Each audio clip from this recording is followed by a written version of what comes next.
আজকে কি রান্না করলাম সেই ভিডিওটা আপনাদের মাঝে নিয়ে আসলাম। তো রান্না করতে গিয়ে আজকে গ্যাস শেষ হয়ে যায়, সে একটা বিদিকিচ্ছা পড়ে যায় আজকে অর্ধেক রান্নার সময়। তো কি রান্না করেছি সেটাই আপনাদের মাঝে দেখাবো আজকে। তো আসসালামু আলাইকুম ওয়া রাহমাতুল্লাহি ওয়া বারাকাতুহু। আপনারা সবাই কেমন আছেন? আলহামদুলিল্লাহ, আমি তো খুবই ভালো আছি। সর্বপ্রথমে এখানে আমি ভাত চুলায় বসিয়ে দিলাম, প্রায় বেলা বাজে 12টা কিন্তু। তো আজকে অনেক লেট হয়ে গেছে। ভাতটা বসিয়ে দিয়ে হালকা পাতলা একটু ঘরটা গুছিয়ে রাখলাম। তো ঘর দুয়ার যদি গোছানো থাকে তো কাজ করতেও কিন্তু মনটা ফ্রেশ লাগে। তো সর্বপ্রথমে কিন্তু আমি ঘর দুয়ারগুলো গোছায় ফেলি, যেরকমই থাক আমার ঘর একটু টাপটিপ করে রাখবো, এতে করে মনটা ফ্রেশ থাকবে। এরপরে আমি আমের কাছে চলে আসলাম। এগুলো কিন্তু আমাদের গাছের আম। তো সেই ফুল পাকেনি, আমাদের রংপুরের যে বিখ্যাত হাড়িভাঙ্গা আম, সেই হাড়িভাঙ্গা আম আমাদের গাছের। তো একটা একটু মোটামুটি পেকে গেছে, সেটা নিলাম, নিয়ে এখন ধুয়ে একটু খাবো। তো রান্নার পাশাপাশি তো একটু খেতেও হবে, নয়তো তো রান্না করার শক্তিটা হবে না। তো এই যে আমটা কেটে নিলাম, দেখেন কত সুন্দর, মাশাআল্লাহ অনেক সুন্দর আম। এরপর আমটা খেয়ে আমি রান্নায় অলরেডি চলে আসলাম। এখানে এখানে আমি আমার ভাতটা অলরেডি হয়ে গেছে কিন্তু। তো এখন আমি কই মাছ ভুনা করব। তো কই মাছটা ভাজার জন্য এখানে কড়াইটা ভালোভাবে গরম করে আমি তেল দিয়ে দিলাম।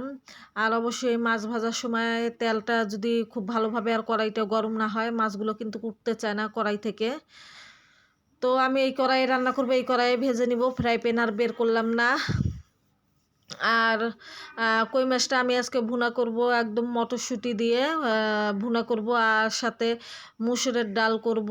আর গতকালকের একটু মাংসের তরকারি আছে, সকালে খাওয়া হয়েছে, আরও 2 পিস মেয়ের জন্য তুলে রেখেছি, সেটাও আছে কিন্তু। তো এই যে মাছগুলো এক এক করে আমি দিয়ে খুব ভালোভাবে একটু কড়া করে ভাজবো। সেদিন কই মাছের তরকারি খেয়ে আমার কাটা গলায় বাজছিল, সে কাটা গতকালকে একদিন পর আমার কাটা নেমে যায় গলা থেকে, খুব কষ্ট হয়েছে। তো আজকে আর কোনো মিশাল দিব না, শুধু মটরশুঁটি দিয়ে কই মাছটা আমি ভুনা করব। এই কাটার ভয়ে আমি ছোট মাছটা, এগুলো মাছ খেতে চাই না কিন্তু একদম। কাটা লাগে গলায়। আমার মেয়ে তো খুব ভয়ে ভয়ে খেয়েছে এই কই মাছ দেখে, আমার ছেলেও প্রচণ্ড রাগ। তো যাই হোক, এনেই ফেলেছে যখন, আপনাদের ভাইয়া তো খেতে হবেই, ওর যেহেতু খেতে মন চাইছে তো আমাদেরকেও খেতে হবে। তো মাছগুলো কিন্তু খুব সুন্দরভাবে ভাজা হয়ে গেছে, আমি এখন উল্টাই দিচ্ছি, দেখেন মাছ কিন্তু একটুও লাগে নাই, অনেক সুন্দরভাবে মাছগুলো কিন্তু উঠে যাবে। আর অনেক মজা হয়েছিল কিন্তু আজকের কই মাছের ভুনাটা। আজকে খেয়েছি, খাওয়ার পরে কিন্তু এই আমি ভিডিওতে সাউন্ডটা দিতেছি। আর প্রচুর পরিমাণে আমাদের এখানে কিন্তু বৃষ্টি হচ্ছে, প্রচুর পরিমাণে। এক তো বৃষ্টি, তার উপর দুপুরবেলায় আমার গ্যাস শেষ হয়ে যায় তরকারি আর ডাল চুলায়। এরপরে এখন কি করি, পরে আমি আমার মায়ের চুলায় গিয়ে আমি বাকি রান্নাটা করে নেই। তো এই যে মাছগুলো কিন্তু খুব সুন্দরভাবে উঠে গেল। এখন মাছগুলো আর একটু কড়া কড়া ভাজা হলে আমি তুলে নিব। আর এই যে ভাতটাও হয়ে গেছে কিন্তু অলরেডি। আর আজকে অনেক লেট হয়ে গেছে রান্না করতে। ঘরে একটু হালকা পাতলা মেহমান আসছিল, তাদের সাথে গল্প গুজব করতে আজকে দেরি হয়ে গেছে আমার রান্নাটা করতে। তারপরও হাতে আমার 1.5 ঘন্টা টাইম আছে, এই 1.5 ঘন্টার মধ্যে আমি রান্নাগুলো মেকআপ করে ফেলবো। তো ঠিক 1:30টার দিকে আপনাদের ভাইয়া নামাজ পড়ে আসবে, 2টা হতে হতে ওদেরকে খাবার দিতে হবে, সেই চিন্তা করে কিন্তু আমি তাড়াতাড়ি রান্না করতেছি। যেদিন দেরি হয়ে যায় রান্না করতে, সেদিনই কিন্তু ঘরে একটা না একটা বাড়তি কাম এসে পড়ে যায়। যেমন আজকে গ্যাস শেষ হয়ে গেছিলো। এক তো লেট হয়ে গেছে আমার রান্নার, তার উপর গ্যাসটা শেষ হয়ে গেছে। সিলিন্ডার গ্যাস যেহেতু আমরা ব্যবহার করি। তো আমার মাছগুলো তুলে ফেললাম, এরপর পেঁয়াজ কুচি দিয়ে দিলাম অনেকগুলো। আর এই চুলায় আমি ডালটা বসিয়ে দিব, মুসুরের ডালগুলো দিয়ে দিলাম ধুয়ে ভালোভাবে। আর একটু পানি দিয়ে দিলাম ডালের মাঝে আমি। আর এখানে কিন্তু এই চুলায় কিন্তু আমার হচ্ছে কিন্তু, ওই চুলাটা এখনও লাগাই দেয়নি। তো সব কিছু দিয়ে তারপর আমি ধরিয়ে দেবো চুলাটা। আর পেঁয়াজের মাঝে সামান্য একটু পানি দিয়ে দিলাম, যেহেতু অনেক তাড়াতাড়ি কাজ করতেছি, তো পেঁয়াজটা যেন পুড়ে না যায়, মশলাটাও। তো সর্বপ্রথমে আমি পেঁয়াজ বাটা 1 চামচ পরিমাণ এখানে দিয়ে দিলাম, মশলা বাটা। এরপর আমি জিরা বাটা 1 চামচ পরিমাণ দিয়ে দিলাম কিন্তু। মাছ ভুনাটা খেতে কিন্তু মজাই লাগে, তার সাথে যদি ডাল থাকে, তো ডালও রান্না করতেছি, সমস্যা নাই। তো পেঁয়াজ বাটা জিরা বাটা দেওয়া হয়ে গেছে, এখন আমি রসুন বাটা দিয়ে দিলাম 1/2 চামচ পরিমাণ এখানে। আদা বাটা দিয়ে দেবো 1 চামচ পরিমাণ, দিয়ে কিন্তু আমি খুব ভালোভাবে মশলাটা কষাবো। আর গুঁড়া মশলাগুলো তো অবশ্যই দিতে হবে। হুম তো এখন আমি মরিচ গুঁড়া, ধনিয়া গুঁড়া, হলুদ গুঁড়া, লবণ স্বাদ মতো দিয়ে দিব এখানে। তো লবণটা দিয়ে দিচ্ছি, আর অনেক খুব তাড়াতাড়ি করতেছি আমি।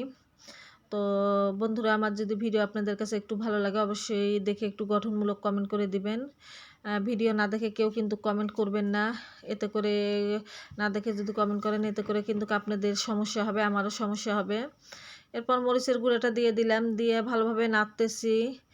আর দেখতে থাকেন। তো কে কে কই মাছটা খেতে ভালোবাসেন অবশ্যই জানাবেন। একটু ঝাল ঝাল করব, মরিচের গুঁড়ার পরিমাণটা একটু বেশি পরিমাণে দিয়ে দিলাম এখানে আমি। দিয়ে মশলাটা খুব ভালোভাবে কষাবো। আর মটরশুঁটি আমার ডিপে ছিল, সেই মটরশুঁটি বের করে নিয়েছি। সেই মটরশুঁটি দিয়ে আজকে কই মাছের ভুনাটা করব একদম। আর কই মাছটা ভাজা খেতে কিন্তু মজা লাগে এক কথায় বলতে গেলে। তাই যে মটরশুঁটিগুলো দিয়ে দিলাম, আমি মাছের ভুনাটা করব মটরশুঁটি দিয়ে করব আজকে। আর কোনো আনাজ দিলাম না এখানে, সবজি অ্যাড করলাম না। তো এই যে মাছগুলো অলরেডি দিয়ে দিলাম, দিয়ে এখন একটু পানি দিব। দিয়ে এখানে আমার মাছের তরকারিটা হোক, আর পাশের চুলায় আমার ডালটাও আমি করে নেই। তো এরপর দেখবেন চলে গেছি আমি আমার মায়ের চুলায়। তো আমার মায়ের চুলা বারান্দার মধ্যে রেখেছে, যেহেতু রান্নাঘর তৈরি হচ্ছে, ওরা বারান্দায় রান্না বান্না করতেছে। তো এখানে ডালের মাঝে আমি পেঁয়াজ, রসুন, মরিচ কুচি দিয়ে দিলাম, দিয়ে কাঁচা জিরা দিয়ে দিব, আর পরিমাণ মতো লবণ দিয়ে আমি ডালটা সেদ্ধ বসাবো। সেদ্ধ না, বলক তুলবো। তেজপাতা তো অবশ্যই মসুর ডালে আমি দিব। তো লবণ দিয়ে দিলাম,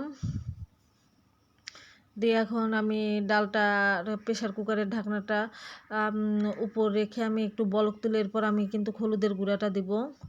আর ডালে যদি কাঁচা জিরা, তেজপাতা দেই, ডালের সেন্ট কিন্তু আলাদা সুন্দর একটা সেন্ট আসে ডালের মাঝে। তো অনেক মজার হয় কিন্তু মুসুরের ডালটা দিয়েই শুধু ভাত খাওয়া যায় কিন্তু। আর আমার ছেলের জন্য মুসুরের ডাল রান্না করলে ওর জন্য কিন্তু আলু ভর্তা করতে হয়। আজকে আলু ভর্তা করি নেই। তো এই মাঝে আমার কিন্তু গ্যাস শেষ হয়ে গেছে, আমি আমার মায়ের চুলায় চলে আসছি অলরেডি। 2 চুলা ধরিয়ে দিয়ে আমি রান্না করে নিচ্ছি বাকিটা কিন্তু। তো আপনাদের ভাইয়ার টাইমও হয়ে গেছে আসার। দেখেন আমি পেঁয়াজ, রসুন লাল অলরেডি লাল করা শুরু করেছি, অথচ আমার ডাল এখনও সৃষ্টি ওঠেনি। অ্যাডভান্স কাজ আমি আজকে করতেছি। তো চুলাটা বন্ধ করে রেখে দিয়েছিলাম, যাই হোক পোড়া যেন না যায়। এরপর আবার ডালটা যখন সিদ্ধ হয়ে যায় তখন আবার চুলা জ্বালায় বাকিটা আমি লাল লাল করে আমি দিয়ে দিলাম এখানে ডালটা। তো কেমন হয়েছে বন্ধুরা আমার আজকের রান্নাটা?